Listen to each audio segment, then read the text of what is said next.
திருப்பாடல்கள் அதிகாரம் 28. உதவிக்காக மன்றாடல் தாவீதுக்கு உரியது. ஆண்டவரே, உம்மை நோக்கி மன்றாடுகின்றேன். என் கற்பாரையே, என் குரலை கேளாதவர் போல் இராதேயும். நீர் மௌனமாயிருப்பீராகில் படுகுழியில் இறங்குவோருள் நானும் ஒருவனாகிவிடுவேன். நான் உம்மிடம் உதவி வேண்டுகையில் உமது திருத்துயகத்தை நோக்கி நான் கையுயர்த்தி வேண்டுகையில் பதில் அளித்தருளும். பொல்லாரோடு என்னை ஒழித்து விடாதேயும், தீயவரோடு என்னை அழித்து விடாதேயும்.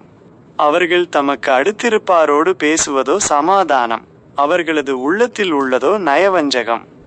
அவர்களின் செய்கைக்கேற்ப அவர்களின் தீச்செயலுக்கேற்ப அவர்களுக்கு தண்டனை அளியும். அவர்கள் கைகள் செய்த தீவினைகளுக்கேற்ப அவர்களுக்கு தண்டனை வழங்கியருளும். அவர்களுக்கு தகுந்த கைமாறு அளித்தருளும். ஏனெனில் ஆண்டவரின் செயல்களையோ அவர் கைகள் உருவாக்கியவற்றையோ அவர்கள் மதிக்கவில்லை. ஆகையால் அவர் அவர்களை தகர்த்தெறிவார், ஒருபோதும் மீண்டும் கட்டி எழுப்பார். ஆண்டவர் போற்றி போற்றி, ஏனெனில் அவர் என் கெஞ்சும் குரலுக்கு செவிசாய்த்தார். ஆண்டவர் என் வலிமை, என் கேடயம், அவரை என் உள்ளம் நம்புகின்றது. நான் உதவி பெற்றேன், ஆகையால் என் உள்ளம் களிகூர்கின்றது. நான் இன்னிசை பாடி அவருக்கு நன்றி கூறுவேன். ஆண்டவர் தாமே தம் மக்களின் வலிமை, தாம் திருப்பழிவு செய்தவர்க்கு அவரே பாதுகாப்பான அரண்.